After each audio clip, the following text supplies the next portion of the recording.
संसद के प्रथम सदन की कार्रवाई संपन्न होने के बाद हमने देखा कि जितने भी जो विधेयक होते हैं, विधेयक यानी जो कानून बनाने के लिए जो सरकार जो प्रस्ताव लाती है, पास होने के बाद में वो विधेयक कहलाता है।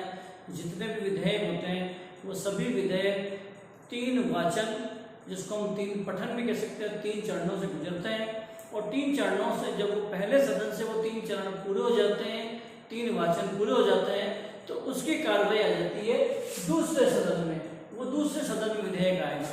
अब जब मान लीजिए कोई लोकसभा की कार्रवाई संपन्न कर चुका, 3 वाचन लोकसभा कंप्लीट हो गए, तीनों पठन भी कंप्लीट हो गए या तीनों चरण कंप्लीट हो गए और वहां से वो पास हो गया, तो पास होने के बाद जब दूसरे सदन में आएगा तो दूसरे सदन में भी वह की वही प्रक्रिया होगी, उसके 3 वाचन होंगे।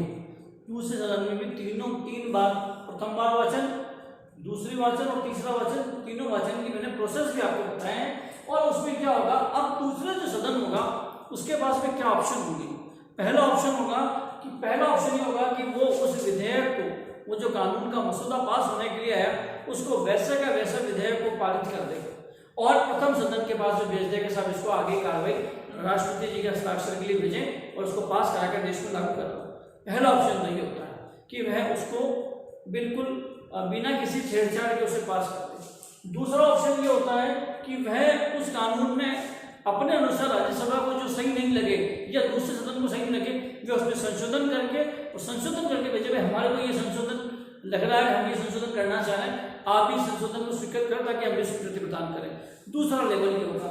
तीसरे स्तर पर ये होगा कि वह उस विधेयक को सिरे से स्वीकार कर दे। देखिए, भारत के अंदर मैं आपको बता दूं कि भारत के अंदर कई बार ऐसा हुआ है, जैसे पंचायती राज, आप सब जानते हैं कि 73वें और 74वें संविधान संशोधन में पंचायती राज पास हुआ, लेकिन जब राजीव गांधी प्रधानमंत्री थे तो 61 और 62 में उन्होंने प्रयास किए, लेकिन उसमें पास नहीं हुआ।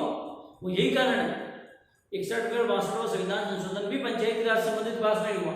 जैसे जीएसटी, मनमोहन सिंह जी ने भी जीएसटी लाने का प्रयास किया था, नरेंद्र मोदी जी ने प्रयास किया, लेकिन वो दूसरी तीसरी बार में जाकर जीएसटी पास कराने में सफल हुए, क्योंकि राज्यसभा में उनका बहुमत नहीं था, राज्यसभा उसको स्वीकृत नहीं करना चाह रहा था।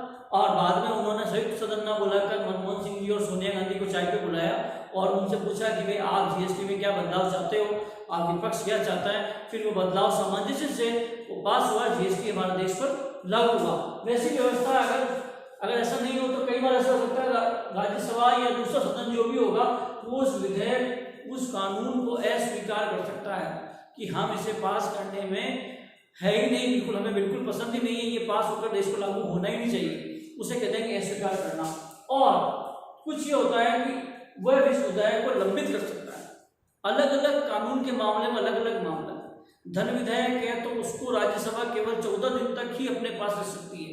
तो अलग अलग जो 4 प्रकार के विधेयक सब में अलग अलग है, एक बार में नहीं कह सकता मैं आपको कितने समय तक लंबित कर सकती है। तो ये दूसरे सदन के ये कह सकते हैं दूसरा सदन क्या करेगा, उसकी ये 4 कार्रवाई कर सकता है। उसके बाद हम देखें कि कौन से विधेयक पर क्या कार्रवाई हो सकती है, इसको भी हम समझ लेते हैं। सबसे पहले हम देखेंगे साधारण विधेयक। देखिए, विधेयक 2 प्रकार के होते हैं, 4 प्रकार के तो होते हैं, लेकिन जो प्रस्ताव लाया जाता है विधेयक का वो 2 प्रकार का होता है, सरकारी और गैर सरकारी। जो सरकार के विशेष कामों से संबंधित होते हैं वो कहलाते हैं सरकारी, और कुछ सामान्य कामों से संबंधित होते हैं वो होते हैं गैर सरकारी। अब सरकारी जो विधेयक होगा उसको सिर्फ सरकार के मंत्री, जो सरकार का मंत्रिमंडल होता है, इसमें 3 प्रकार के मंत्री होते हैं, कैबिनेट मंत्री, राज्य मंत्री और राज्य मंत्री। राज्य मंत्री 2 प्रकार के होते हैं, एक होता है राज्य मंत्री स्वतंत्र प्रभार और एक कैबिनेट का अधीनस्थ, उसको हम कभी और पढ़ेंगे। मंत्रिमंडल भी काफी लंबा चौड़ा होता है, काफी प्रश्न आते हैं। तो अब मंत्री ही प्रस्तुत कर सकता है सरकारी विधेयक, हमेशा ध्यान रखना। गैर सरकारी विधेयक सरकार का कोई व्यक्ति प्रस्तुत कर सकता है, लेकिन सरकारी विधेयक कोई है तो उसको सरकार का कोई मंत्री ही लोकसभा में राज्यसभा प्रस्तुत करेगा।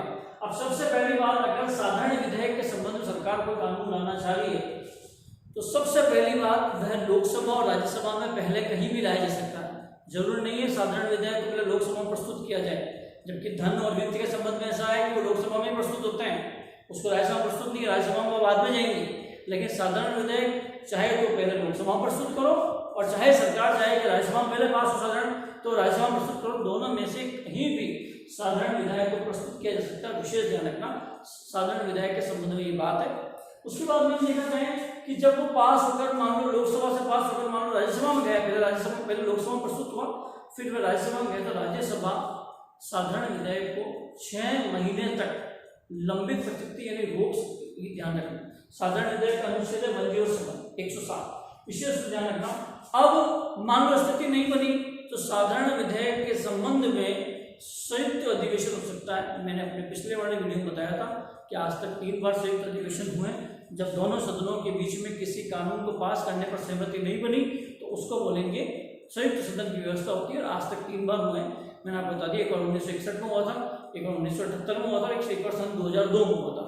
एक बार पंडित नेहरू के कार्यकाल में हुआ था, एक बार मोरारजी देसाई जो पहले गैर कांग्रेस प्रधानमंत्री थे उनके कार्यकाल में हुआ था, और एक बार अटल बिहारी वाजपेयी जी के कार्यकाल में हुआ था। ठीक है, उसके बाद में संयुक्त सदन में गतिरोध हो जाए, गतिरोध पैदा हो जाए तो संयुक्त सदन हो सकता है। और संयुक्त सदन आपको पता है संविधान के अनुच्छेद 108 के तहत संयुक्त सदन होता है।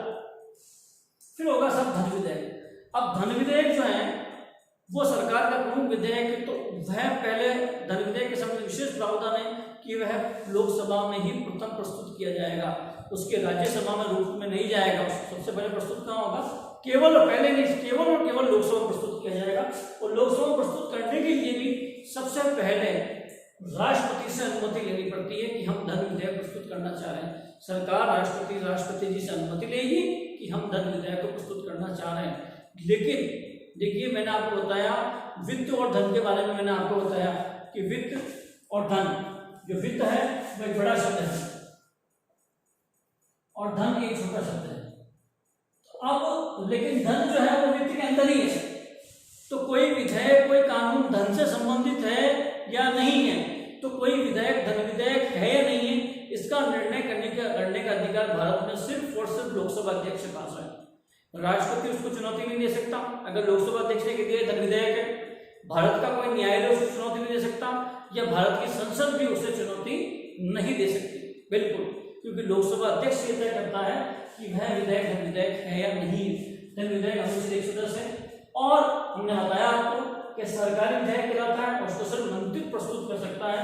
और राज्यसभा को इस मामले में, राज्यसभा के अधिकार धन विधेयक के मामले में अगर कभी प्रश्न आ जाए कि किस विधेयक के संबंध में राज्यसभा के अधिकार जो है वो सबसे छोटे हो जाते हैं, प्रतिबंधित हो जाते हैं या ना के बराबर, तो वो है धन विधेयक। धन विधेयक राज्यसभा को प्रतिबंधित कर रखा है, केवल 14 दिन राज्यसभा धन विधेयक को रोक सकती है। अगर 14 दिन के अंदर वो उस पर कुछ भी कार्रवाई ना करे तो धन विधेयक को पास माना जाएगा, उससे स्वीकृत माना जाएगा, चाहे वो कुछ भी प्रतिक्रिया दे रहे हैं। ठीक है, तीसरा जो विधेयक है वो है वित्त विधेयक। अब देखिए, प्रत्येक जो वित्त विधेयक है उसके बारे में देखते हैं। प्रत्येक धन विधेयक जो है वो वित्त विधेयक, देखिए प्रत्येक धन विधेयक क्या है? वित्त का अंतर है, लेकिन प्रत्येक वित्त धन नहीं है, ये ध्यान रखना, थोड़ा कंफ्यूजन है। प्रत्येक धन विधेयक वित्त विधेयक है, लेकिन प्रत्येक वित्त विधेयक धन विधेयक नहीं है। धन अलग शब्द है, रिलेटेड टू कैश, और वित्त जो है उसमें टैक्सेस वगैरह, सरकार के कई प्रकार के कराधान संबंधित मामला आ जाता है ना, तो ये राज्य संबंधित मामला आ जाता है। तो ये बात है। अब जो वित्त विधेयक है उसका प्रोसेस भी लगभग धन विधेयक जैसा ही है कि भाई राष्ट्रपति की पूर्व अनुमति से पेश होगा, केवल लोकसभा में पेश होगा, राज्यसभा में पहले पेश नहीं होगा। उसके अलावा जैसे इसको 14 दिन सकती है, तो वित्त विधेयक को राज्यसभा 6 महीने तक अपने पास लंबित रख सकती है। धन विधेयक को 14 दिन, और 14 दिन में अगर वो हाँ करे ना करे उससे मतलब नहीं है, उससे स्वीकृत माना जाएगा।